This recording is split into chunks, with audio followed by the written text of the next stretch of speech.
Counter traps are a distinct type of trap card compared to regular or continuous traps. While they largely revolve around countering specific effects and cards, they also are the only cards that work at spell speed 3, where only a counter trap can respond to another counter trap. This makes counter traps uniquely powerful in Yu-Gi-Oh! And today we'll be going over some of the best counter traps ever. And kicking off this list at number 10, we have Cursed Seal of Forbidden Spell.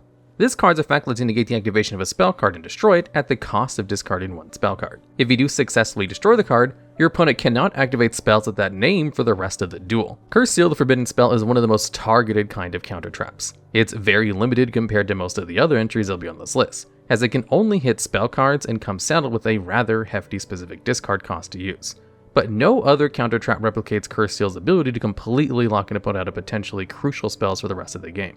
Cursed Seal was originally designed to lock out an opponent from recycling and reusing incredibly powerful DM staples from early on in Yu-Gi-Oh's history. Cards like Pot of Greed, Graceful Charity, Monster Reborn, and basically every other game-dominating spell card from that era could quickly break a game wide open when recycled with cards like Magician of Faith or Dark Magician of Chaos. Cursed Seal was not an uncommon card to see even back then, as despite the discard being even more costly in the resource managing metagame of the mid-2000s, a Resolve Pot of Greed was just as bad as the -1 you inflicted on yourself. And a second Pot of Greed would be even worse.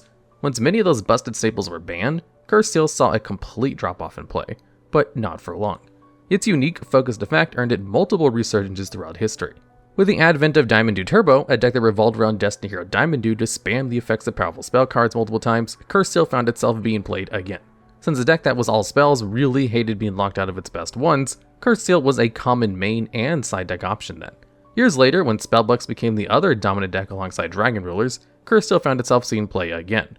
It was very crippling against the deck, as cutting players off of Spellbook of Judgment or Spellbook of Fate for the rest of the game was typically game over, especially in the mirror. Fast forward to 2016, where Monarchs became a major meta deck all about incredible draw power and digging through multiple spells a turn with cards like Chicken Game and Pantheism of the Monarchs, another spell-based strategy that Cursed Seal really shined against. Finally, and most recently, Cursed Seal was the #1 going first answer to Mystic Mind decks. These stall strategies really couldn't win without resolving a Mystic Mind, and burn variants couldn't win without Cauldron of the Old Man resolving. So locking them out of those spells for the rest of the game locked up that whole match. Cursed Seal the Forbidden Spell is one of the best ways to target a problematic spell in any format and make sure it's no longer a problem for you, and that's been quite the useful role for this card for nearly 20 years. Next up at number 9 on this list, we have 9 Pillars of the Yang Zing. This card states that when a spell, trap, or monster effect is activated, you can negate the activation, shuffle the card back into the deck, then destroy one Yang Z card you control. 9 Pillars is the first archetypal counter trap on this list, and is one of the best ones in the history of the game. The playability of an archetype-specific counter trap is largely based on 3 things. Is the effect good? Is the deck incompetent? And how easy is the counter trap to search? Well, 9 Pillars has a great effect as an Omni Negate that shuffles, but having to destroy a monster you control to do so would usually be a huge downside. This is generally a positive thing in Yang Zing, but Yang Zing as a standalone archetype isn't particularly great, making 9 Pillars a bit questionable if you were only playing Yang Zing. But that's not such a big deal when you see the card that makes it so easy to search, Denglong, first of the Yang Zing. Denglong is a completely generic level 5 synchro, meaning any deck that can set that up can summon Denglong and use its effect to easily search 9 Pillars. So the list of decks that use 9 Pillars goes from one middle-lane archetype in Yang Zing to hundreds of different decks that can synchro summon level 5s. Denglong also has 2 other effects. First, you can send a worm from your deck to the graveyard and modulate Denglong's level accordingly. Second, when Denglong leaves the field, say by being destroyed by 9 Pillars, you can special summon a Yang Zing from your deck. Denglong could send a Chi-Wen Light of the Yang Zing to the graveyard with its first effect, and Chi-Wen's effect would summon itself when Denglong gets destroyed. Then upon being destroyed, Denglong could summon Bien, Earth of the Yang Zing. Bien could synchro on your opponent's turn, and make this synchro summon monster immune to being destroyed by battle. This paired nicely to synchro summon a Herald of the Arc Light, a Floodgate and an Omni Negate in its own right, whose major weakness was its low stats and being able to run over in battle too easily. All of this power on the back of 9 Pillars being searchable and using its cost to set up an entirely separate combo to create another disruption. It wasn't long before Denglong found its way on the ban list for these interactions, spelling the end of 9 Pillars seeing large amounts of competitive play. But the time in the spotlight marked 9 Pillars as one of the best counter traps ever, and it would set the bar for future archetype counter traps going forward. And at number 8 on this list, we have Solemn Scolding. Scolding is part of the Solemn series of counter traps, which are the best known counter traps in Yu-Gi-Oh! Scolding's effect is, if it is the only spell or trap card you have set, you can pay 3,000 life points when a monster is summoned, or a spell, trap, or monster effect is activated, and negate that summon or activation and destroy that card. Solemn Scolding has arguably the most powerful effect of any of the Solemn cards, and nearly any other counter trap card. It basically negates anything your opponent can do that can be responded to, putting its power level above and beyond your usual Omni-Negate that can only negate effects and activations. That said, the limitations of needing to be the only set card you have make it much less friendly with back overline decks that typically want powerful counter traps. This has earned Solemn Scolding a long history of being a one-copy inclusion in decks that run a variety of trap cards for interactions, usually alongside other Solemn cards in higher numbers, as well as more generic traps. You never wanted to draw 2 Solemn Scoldings in those decks, since having 2 set meant you could never activate either. But having 1 Scolding was great since you could just save it as your last set card to activate. Its incredible range of cards and effects and negates meant it was rarely ever dead when pigeonholed into being your last activated card, so long as you had 3,000 life points to spare. Solemn Scolding does stand out as the best counter trap to play when your deck has no other back row interactions and only wants to include a single powerful counter trap for specific reasons. While Scolding often plays second fiddle among the Solemn cards, the one time it got to shine out of all of its fellow counter traps was during Spiral's Tier 0 era, thanks to Spiral's needing an answer to Ghost Reaper and Winter Cherries, and being a largely monster-based combo that had no need for other back row. This was a perfect situation for Scolding, as when you only wanted 1 trap card to set, Solemn Scolding was almost always the best option. Still, even after Spiral's fall from grace, it wasn't unusual to see decks even in faster-paced Yu-Gi-Oh! Still include that 1 copy of Solemn Scolding, due to just how much more powerful it was than any other trap for that 1 slot. And at number 7, we have Orcust Crescendo. This card states that when a spell trap or monster effect is activated while you control an Orcust Link monster, you can negate the activation, and if you do, banish that card. Its second effect lets you banish Crescendo from your graveyard to add a Dark Machine monster that's either banished or in your deck to your hand. You can only use one of these effects per turn, and Crescendo also has the unusual Orcust limitation of locking you to only being able to spell summon Dark Machines for the rest of the turn. Orcust Crescendo is another archetypal counter trap. So let's ask the question, how good is it in its archetype? How easy to search, and how good is it as a card? Well, Orcust is one of the best decks of all time, so that's an easy one to check off. Crescendo is also trivially easy to search in the deck. Orcust's main link monster, Galatea the Orcust Automaton, is pretty much the first extra deck play Orcust goes into, and its effect searches out any Orcust spell or trap and sets it to your field. And while this was often used to grab an orchestrated babble, Orcust Crescendo was always a good option because Galatea naturally fulfilled the requirement of having an Orcust link monster on board.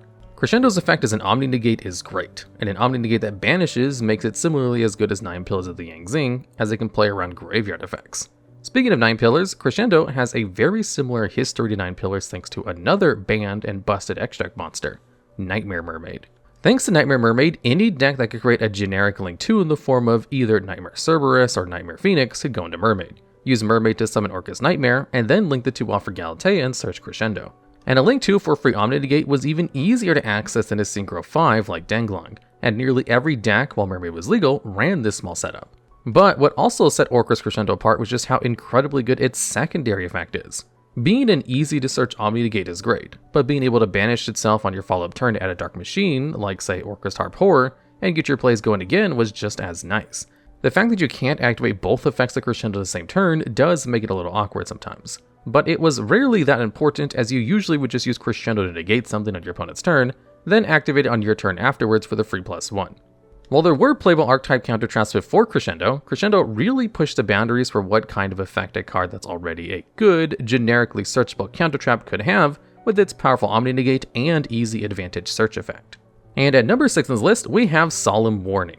This card states that if a monster would be summoned, whether normally or by the activation of a spell, trap, or monster, you can pay 2,000 life points, negate the summon or activation, and destroy the card. Solemn Warning is another counter trap in the Solemn family, and is the most focused effect of all of them. Solemn Warning was designed specifically to stop summoning, and was the first Solemn card to be released after Solemn Judgement. Solemn Warning is the lowest power level Solemn card, as it was meant to emulate Solemn Judgment's anti-summon capabilities without the same generic power Judgment has against all spells and traps. Solemn Warning was meant to be a fixed version of Solemn Judgement, which had been limited a little over a year before Warning's printing because of just how powerful and heavily played Judgment was. That said, Solemn Warning immediately saw tons of play. By its 2010 release date, Yu-Gi-Oh! Was already moving towards more extra deck reliant and monster combo-based gameplay in the Synchro era, so a card that punished overcommitment into extra deck summoning fit perfectly in this time frame, and became better as more and more powerful extra deck monsters and summon mechanics were created. Solemn Warning saw an absolute ton of play in release, to the point where it was quickly semi-limited and later limited over the course of the first 3 years because of the extreme abundance players maxing it out. Special summoning has been the name of the game in Yu-Gi-Oh! For years, and life point costs are nearly always worth paying if they can stop your opponent from setting up their strategies. While Warning might compare unfavorably to its sibling cards in power level, it might be the most played Solemn card in history due to its early release. Judgment's strength wasn't picked up on until later in its lifetime, where it saw pretty quick limitations and even banning, and Warning's long-term existence meant basically every single deck that played any number of trap cards was likely maxing out Solemn Warnings for years. Even with Solemn Scolding's release in 2014, because it was only good as a singular copy in most decks, Warning was still more heavily played. Solemn Warning saw continuous play from 2010 all the way until 2017, where the increased speed of the game made counter traps and traps in general a less solid main deck strategy. There are hundreds, maybe even thousands of event-topping deck lists throughout history that were sporting as many Solemn Warnings as you could play. And even in the high-paced Link era, the few decks that still wanted some backrow disruption were still occasionally playing Solemn Warning like an Altergeist and Invoked. Solemn Warning may be intended to be a lower power level fixed version of Solemn Judgement, but was still incredible in its own right. Next up on this list at number 5, we have Salamangreat Roar. This trap is your usual Omni-Negate, negating the activation of any spell, trap, or monster effect and destroying the card, so long as you control a Salamangreat Link monster. Also, while it's in the graveyard, if a Salamangreat Link monster is link summoned to your field using monsters with the same name as material, you can set this card to your field from the graveyard, but banish it when it leaves the field, and you can only use one of these effects per turn and only once that turn. Salamangreat Roar is the archetypal counter trap of Salamangrates. As previously mentioned, archetypal counter traps are really only as good as their power level, the deck they're in, and how easy the card is to search. Salamangreat Roar is very easy to consistently get to.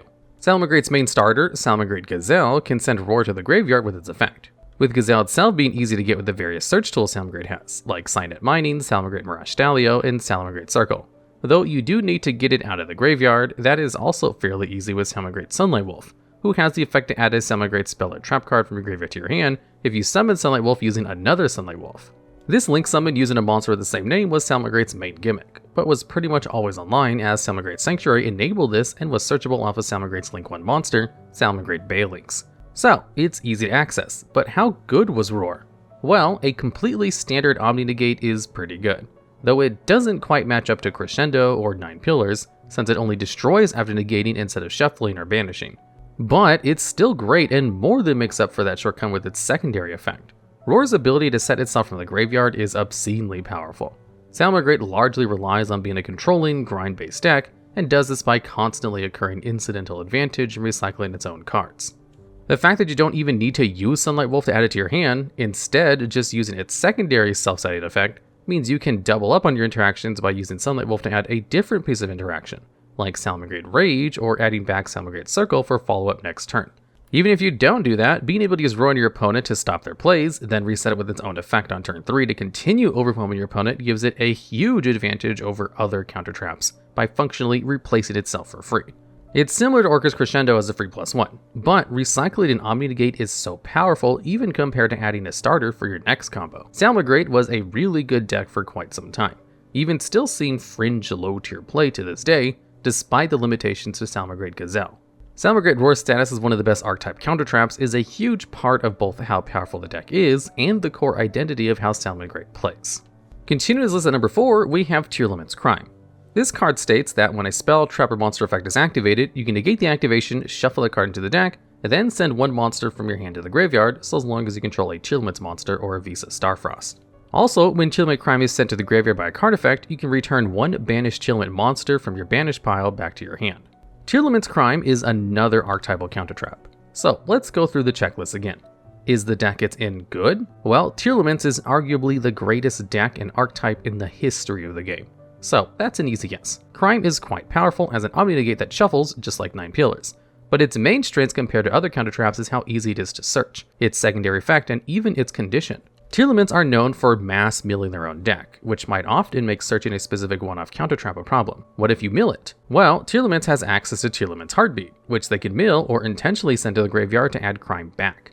More importantly, the deck typically ran multiple copies of Tearlaments Scream, which when sent to the graveyard adds any Tearlament trap card from your deck to your hand.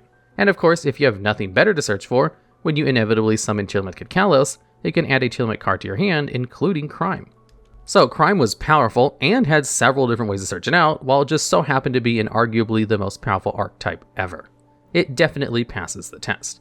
Well, if all of that wasn't enough, Cryme's secondary effect is also awesome. The main ways decks had to combat Tearlaments milling and fusing from the graveyard was by using cards that banish monsters from the graveyard to stop their fusions, like DD Crow or the Bystials. They could use this to snipe Kid Kalos to prevent your opponent from summoning Tearlaments Root Kalos, or just hit an early main deck Tearlament that was trying to use its graveyard fusion effect. A correctly timed banish could not only stop your turn, but cut off the entire Tearlaments engine recursive capability. But Cryme helped deal with those problems by getting milled and either recurring the banished Tearlament monster to your hand, or recycling a crucial banished extra deck Tearlament. And if all of this wasn't enough, the so-called cost of Tearlaments Cryme of having a monster sent from your hand to the graveyard just lets you send a card to trigger its effect, like your own Tearlaments or maybe even an Ishizu monster.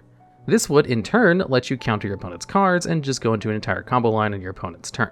Similar to how Danglong and 9 Pillars interacted, but with a way higher ceiling and playing much better cards to enable it than the middling Yang Zings. A lot of archetypes have a searchable counter trap. What sets Cryme apart is that not only is it a good card in that category, it even comes equipped with an incredibly useful secondary effect that shores up one of the deck's few weaknesses at a cost that's actually just a combo enabler. Easily one of the best counter traps ever. And taking the number 3 spot on this list, we have Solemn Strike. This card states that when a monster would be special summoned or a monster effect is activated, you can pay 1500 life points and negate the summon or activation and destroy that card. Solemn Strike was the most recently released Solemn card and is widely considered the best of the Solemn Judgement retrains. Released in 2016, by this point in Yu-Gi-Oh's history, monster combo strategies were the name of the game, and cards like Solemn Scolding and Solemn Warning, while still good, just weren't versatile enough to really keep up. Then came Solemn Strike, a card designed in a similar fashion as Solemn Warning in that it was meant to stamp down the extreme special summon spamming in the game. But Solemn Strike's update came with a monster effect negation, giving decks a back row option that could stand up to the dangerous monster effects that could activate anywhere, rather than just countering summons like you would with Judgment or Warning. This was a big deal, as it wouldn't be long before more and more meta-defining hand traps like Ash Blossom and Joy Spring were filling up deck slots. And a card like Solemn Strike was one of the few answers to monster hand traps. Solemn Strike seemed especially geared towards giving players more options in the heyday of the Pendulum era, as it could both prevent important monster effects Pendulum decks needed to hit a critical mass of material, or completely negate a huge Pendulum summon. Solemn Strike was also a great card in Pendulum decks, as their access to Guiding Ariadne let them reveal 3 counter traps from the deck and let your opponent choose one to add to your hand, with at the time banned in Solemn Judgement and limitations of Solemn Warning. Revealing 3 Solemn Strikes to get yourself a powerful piece of interaction was an incredibly popular and effective strategy in Pendulum decks that use Ariadne. Even outside of Pendulum-dominant formats, Solemn Strike found its home in hundreds of topping deck lists as just the best anti-monster Solemn card around. Even Solemn Judgement, long considered the best generic counter trap, couldn't quite cover Solemn Strike's niche, since it couldn't negate monster effects. Only Scolding was similar, but Strike's lack of limitations and lower life point costs made it a standout well above Scolding. Solemn Strike is one of the absolute best counter traps ever, and only some insanely powerful cards designed by people who probably didn't realize what they were doing could compete with it. And speaking of which, at number 2 on this list, we have Solemn Judgement. This trap lets you pay half your life points and negate the summon of a monster or activation of a spell trap card and destroy that card. Solemn Judgement is the father of all powerful counter traps. Obviously, it's the progenitor of the rest of the Solemn cards, and to this day, it still outshines all of them. Solemn Judgment's effect is so incredibly powerful that, despite being an over 20-year-old card, it still holds up to this day as an amazing card. Basically, any back row deck that exists plays this card when it's legal. Even decks like Trap Tricks or Labyrinth, who primarily revolve around non-counter trap cards, still tend to max out on Judgment as a generic way to answer back row hit cards like Lightning Storm, while still being incredibly versatile in general. The funny thing about Solemn Judgement is, despite being so outstanding, it did not see a lot of play for many years after its first release. Players early on tended to overvalue life points and tempo, and even if it could negate something like a Pot of Greed to prevent falling behind a card advantage, that 4,000 life point cost attached to it while only breaking even on total card advantage scared early players. It took years for the competitive scene to realize that just having a card that can completely shut down any critical play your opponent could muster was unbelievably good. It would go +1 in any situation with Tribute Summoning, which was fairly common back then with cards like Jinzo and the early Monarchs seeing lots of play. It was even one of the few cards that played around cards that abused Yu-Gi-Oh's early priority system, where players can activate even slow effect cards before their opponent could respond after summoning a monster. So cards like Chaos Sorcerer or Blackluster Soldier Envoy at the beginning could use their banish effects before you could respond with a more typical piece of disruption. But not if you negated their summon entirely with Judgment. Once players figured out how good Judgment was, it was an automatic 3 of in basically every deck for quite some time. This led Konami to limiting it and eventually banning it, though it was unbanned years later. Retrospectively, we can acknowledge Solemn Judgement was right up there with many of the other powerful DM staples of its time, and likely should have been an automatic 3 of inclusion in any deck back then, which is why players do just that in legacy formats, and its power level has only gotten better since. Despite Konami scaling back just how powerful effects were for a time, power creep is the name of the game in modern Yu-Gi-Oh!, and Solemn Judgement has aged as well as any other counter trap could. Even its life point cost has aged well. While it might initially seem like a half life point cost is terrible compared to other Solemns, usually eating 4,000 of your starting 8,000 life points would be the most expensive one. That's actually an advantage. Unlike every other Solemn card, Judgment is usable no matter what your life point situation is. You can always pay half your life points no matter how low you get, meaning it's active in a larger variety of game states than its successors Solemns and their flat life point costs. Solemn Judgement really is the alpha and the omega of counter traps. It doesn't quite cover every single possibility, as mentioned with Solemn Strike, but it's just so good and so ubiquitous that no other counter trap cards really match it when it comes to setting a card and using it and stopping your opponent's best play. Its only real weakness is that you do still have to set it and wait a turn before using it. And speaking of, taking the number 1 spot on this list, we have Red Reboot. This card states that when your opponent activates a trap card, you can negate that activation and set the trap card face down, and then your opponent can set another trap card of their choice from their deck. But for the rest of the turn after Reboot resolves, your opponent can't activate any more trap cards. The most important part of Red Reboot is you can activate it from your hand by paying half your life points. Red Reboot is number 1 on this list because it just does something that no other counter trap does. It plays from the hand and sets up a lingering floodgate. You don't have to set it, and usually it's worse to do so as life point cost is often not a huge consideration, and it's better if it's not susceptible to back row removal. Red Reboot is the only counter trap card currently on the ban list, and for good reason. While on a historical level, you might consider Royal Decree as the anti-trap floodgate counterpart to Imperial Order. Red Reboot is really the most powerful anti-trap card ever, and is better at Royal Decree's job than Royal Decree. The fact that it shuts down traps for the rest of the turn makes it function just like all the other floodgate traps that have earned bans, and is in some ways worse thanks to leaving the floodgate as a lingering effect, where you can't interact with it. And with the speed of the modern game, that turn 1 of floodgating is all you need, as you can just clear both the traps that got set and push for lethal. When Red Reboot was at 3, it was practically impossible to play any trap-centric strategies. It completely shut down all of them with little counterplay thanks to its spell speed 3 nature. Only other counter traps like Solemn Judgement could contest it, and because Red Reboot had no hard ones per turn, nothing was stopping a player from chaining a second Red Reboot to that. It wasn't long before it became apparent that 3 Red Reboots existed in every side deck did too good of a job of pushing every trap deck out of the format, so Reboot was eventually put to 1 to ease that problem. At 1 copy, it was still a very popular inclusion in side decks, as Red Reboot wasn't only just good against trap-centric decks. Tons of modern Yu-Gi-Oh! Decks and archetypes rely on their main deck traps. Tearlaments has Tearlaments Suliak and Tearlaments Cryme. Trapagade relies heavily on Trapagade Revolve. Sword Soul uses Sword Soul Blackout, and the list goes on and on. A majority of the newer archetypes Konami creates have some important archetypal trap card that Red Reboot can squash with little to no recourse against it because of its spell speed 3 nature. Red Reboot single-handedly invalidates the entire design space of traps, both as a primary strategy and even as part of other decks. While putting it to 1 copy lowered the oppressive nature it had over trap-heavy strategies, all that did was make Red Reboot an incredibly sacky card in its good matchups that still had no consistent answers. The woes of trap players were eventually heard, and Konami brought the full ban hammer down on this combination floodgate, hand trap, and counter trap, a testament to the most oppressive counter trap in history. Alright, and that's the list. Are there any other counter traps you think should have made the list that we missed? Or do you have any ideas for other topics you'd like me to cover? If so, leave those suggestions down in the comments.